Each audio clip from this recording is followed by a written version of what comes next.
विवापासून विवस्वान, विवस्वानापासून मनु, मनुपासून इला, इलापासून पुरुरवा, पुरुरव्यापासून आयु, आयुपासून नहुष, नहुषपासून ययाती जन्माला आला.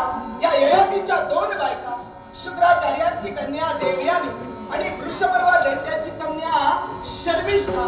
देवयानीपासून ययातीला दोन पुत्र झाले, ते म्हणजे यदु आणि दुर्वसु. शर्मिष्ठेपासून तीन पुत्र झाले, त्रय्यु, अनु आणि पुरु. या पुरुपासून पुरु वंशास आरंभ झाला. पुरु आणि त्याची पत्नी कौसल्या यांचा पुत्र जन्मेजय. जन्मेजय याने 3 अश्वमेध यज्ञ केले. चौथा विश्वजित नामक त्याने यज्ञ केला आणि तो तपश्चर्येसाठी निघून गेला. या जन्मेजयानं मधु कुळातील अनंतेशी विवाह केला. तिच्यापासून जन्मेजय याला पुत्र झाला, तो म्हणजे प्राचीनवान. प्राचीनवान याने यादव वंशातील अश्मिकी बरोबर लग्न केलं. तिच्यापासून प्राचीनवान याला पुत्र झाला, तो म्हणजे सय्याती. सय्याती याने दृश्यवानाची कन्या वरांगी हिच्या समवेत लग्न केलं. तिच्यापासून सय्याती याला पुत्र झाला, तो म्हणजे अहमयाती. अहमयाती याने कृतवीर्याची कन्या भानुमती हिच्या बरोबर लग्न केलं. तिच्यापासून अहमयाती याला पुत्र झाला, तो म्हणजे सार्वभौम. सार्वभौम याने केकय देशावर स्वारी केली आणि त्या देशाची राजकन्या सुनंदा हिला युद्धात जिंकून तिच्या बरोबर लग्न केलं. तिच्यापासून सार्वभौम याला पुत्र झाला, तो म्हणजे जयत्सेन. जयत्सेन याने विदर्भ देशातील सुश्रवा नामक कन्येशी विवाह केला. तिच्यापासून जयत्सेन याला पुत्र झाला, तो म्हणजे अवाचीन.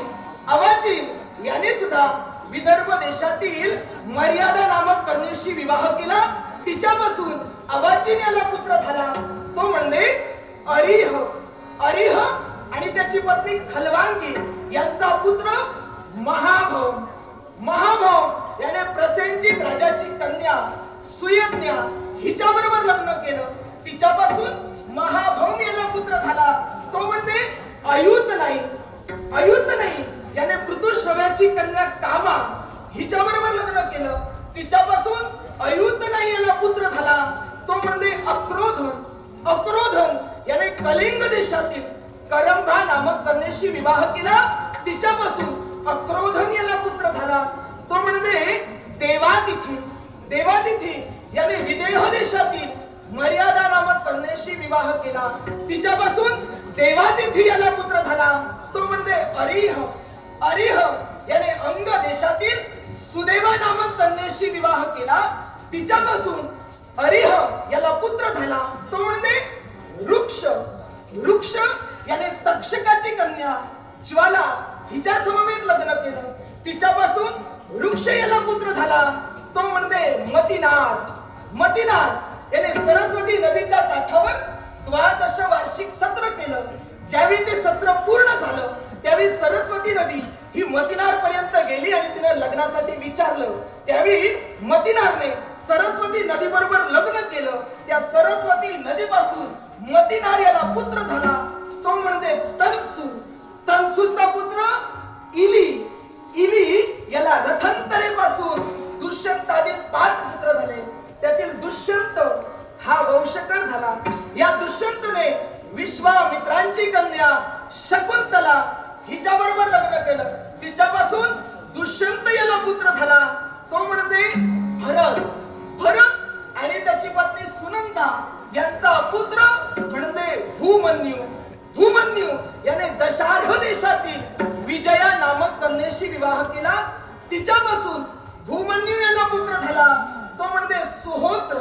सुहोत्र याने इक्ष्वाकु कुळातील सुवर्ण नामक कन्येशी विवाह केला. तिच्यापासून सुहोत्र याला पुत्र झाला, तो म्हणजे हस्ती. हस्ती याने त्रिगर्त देशातील यशोधरा नामक कन्येशी विवाह केला. तिच्यापासून हस्ती याला पुत्र झाला, तो म्हणजे विकुंठन. विकुंठन याने दशार्ह देशातील शुभांगी नामक कन्येशी विवाह केला. तिच्यापासून विकुंठन याला पुत्र झाला, तो म्हणजे अजमीर. अजमीर याच्या 4 बायका कैकेयी, गांधारी, विशाला आणि रुक्षा या 4 बायकांपासून अजमीर याला 124 पुत्र झाले. त्यातील संवरण हा वंशकर झाला. या संवरणाने विवस्वानाची कन्या तपती हिच्या बरोबर लग्न केलं. तिच्यापासून संवरण याला पुत्र झाला, तो म्हणजे कुरु. कुरु याने दशार्ह देशातील शुभांगी नामक कन्येशी विवाह केला. तिच्यापासून कुरु याला पुत्र झाला, तो म्हणजे विदुर. विदुर याने मधुकुळातील संप्रिया नामक कन्येशी विवाह केला. तिच्यापासून विदुर याला पुत्र झाला, तो म्हणजे अनश्वा. अनश्वा याने मगध देशातील अमृता नामक कन्येशी विवाह केला. तिच्यापासून अनश्वा याला पुत्र झाला, तो म्हणजे परीक्षित.